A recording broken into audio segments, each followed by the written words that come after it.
Hello friends, CKD stock market news channel में आप सभी का स्वागत करता हूं। चैनल पर पहली बार विजिट कर रहे हैं तो चैनल को सब्सक्राइब कीजिएगा। और आपको 1 अगस्त को वीडियो नहीं मिला होगा, सिंपल सी बात है, क्योंकि 31 जुलाई को करीब रात को 1 बजे तक इनकम टैक्स की ज़बरदस्त फाइलिंग हुई। सीजन ज़बरदस्त रहा। जिन लोगों ने फाइल नहीं करवाया अभी तक, तो अब उनको 1000 रुपये या 5000 रुपये, जैसा भी उनका केस है उस तरीके से उन पर पेनाल्टी पड़ने वाली है। पेनाल्टी वाले भी फाइल किए जाएंगे। और अब फिलहाल 31 अक्टूबर तक टैक्स ऑडिट का काम चलेगा। नेट एसेट वैल्यू की बात करेंगे। आज मैं आपके सामने जिस म्यूचुअल फंड की बात कर रहा हूं उसका नाम है मिरर एसेट का लार्ज एंड मिड कैप। पहले इस म्यूचुअल फंड को आप जानते थे मिरर एसेट एमर्जिंग फंड के नाम से।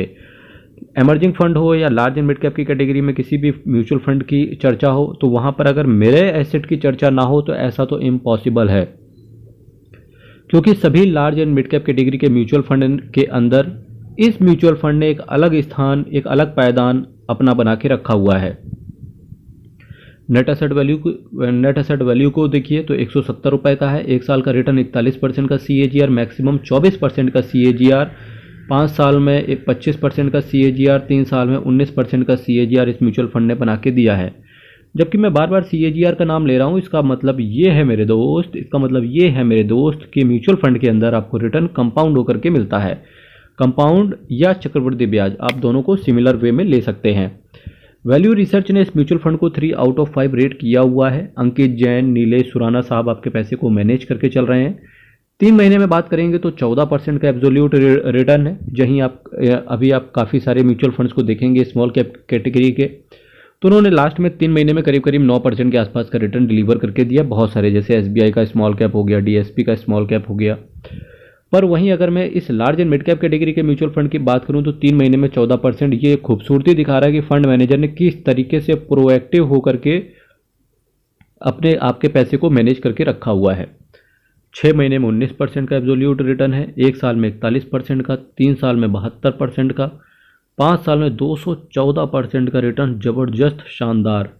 10 साल में 666% का रिटर्न। जी हाँ, 10 साल में इन्वेस्टर का पैसा 1 लाख रुपए को 6,66,000 रुपये इन्होंने बना के दिया है। फ्यूचर में ऐसा होगा कि नहीं होगा, इसकी गारंटी बिल्कुल नहीं होती है, क्योंकि इसी वजह से रिस्क एक अलाइन रहता है शेयर मार्केट के अंदर। इसीलिए बोलते हैं mutual fund is subject to market risk, read all schemes related documents very carefully. मेरे एसेट के लार्ज मिड कैप फंड की बात करेंगे।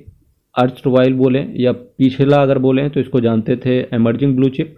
37,846 करोड़ का इनका एसेट साइज है, जो कि धीरे धीरे बढ़ता चला जा रहा है। 0.59% का एक्सपेंस रेशियो है, जो कि उन्होंने पास्ट से बहुत कम किया है। 1.57% का ये कैश होल्ड करके चल रहे हैं।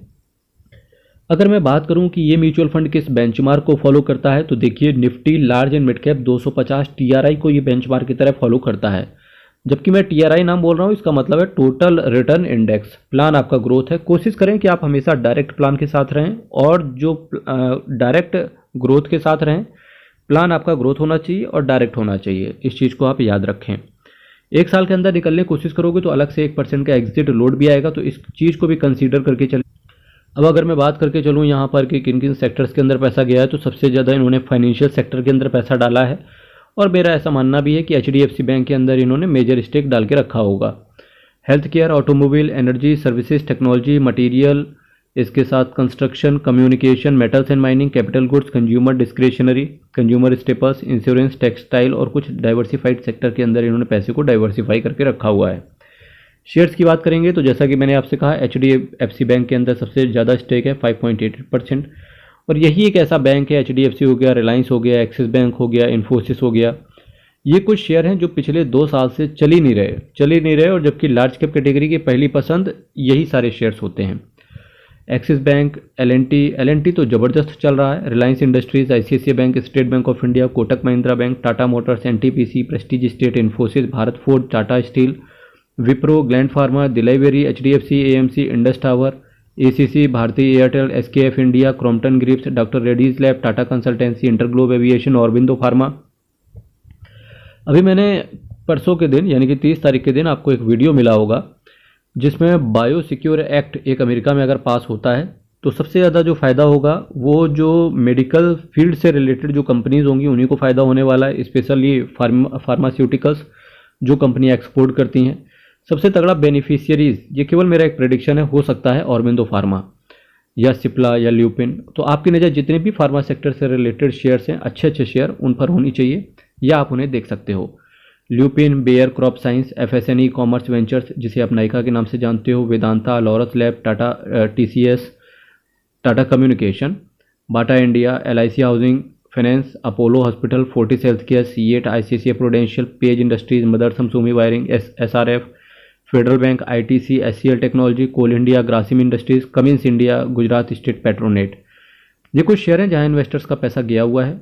कुछ ऑल्टरनेट CKDG बताइए, तो ऑल्टरनेट आपके सामने रखता हूं large and mid cap category से रिलेटेड ही। अगर आप किसी भी अपने पैसे को एलोकेट करके रखना चाहते हो या एक म्यूचुअल फंड लेना चाहते हो जो कि एक कॉम्बिनेशन हो large and mid cap category का, एक का तो मैंने पूरा आपको इन डेप्थ एनालिसिस करवाया अगस्त के महीने का। अब मैं कुछ ऑल्टरनेट भी इसके देता हूं जो कि आपको चेक करने चाहिए। Quant large and mid cap, Bandhan core equity, ICICI Prudential का large and mid cap, HDFC का large and mid cap, Motilal Oswal का large and mid cap, Quant का लार्ज एंड मिड कैप। इन सभी म्यूचुअल फंड्स का आप रिव्यू आसानी से चेक कीजिएगा। मेरे एसेट AMC की बात करेंगे तो एक अगर SBI के कंपैरिजन में या HDFC के कंपैरिजन में या ICICI प्रूडेंशियल के कंपैरिजन में अगर बात करें तो AMC के बारे में, तो एक छोटा सा असेट अंडर मैनेजमेंट है जो कि केवल है 1,81,758 करोड़। फिर भी अभी बहुत सारी AMC से बहुत तगड़ा इसका असेट अंडर मैनेजमेंट फिर भी है। टोटल ये 99 स्कीम को मैनेज करके चल रहे हैं। मेरे मित्र, चैनल को सब्सक्राइब कीजिएगा, वीडियो को लाइक कीजिएगा। अगर आपने कोई ITR में दिक्कत करी है या डिफेक्टिव आपका ITR हो चुका है या ITR को रिवाइज करना पड़े तो दिए गए व्हाट्सएप नंबर पर आप अधिक जानकारी प्राप्त कर लेना, क्योंकि जनरली वर्चुअल डिजिटल असेट से रिलेटेड ITR के अंदर डिफेक्टिवनेस आ रही है।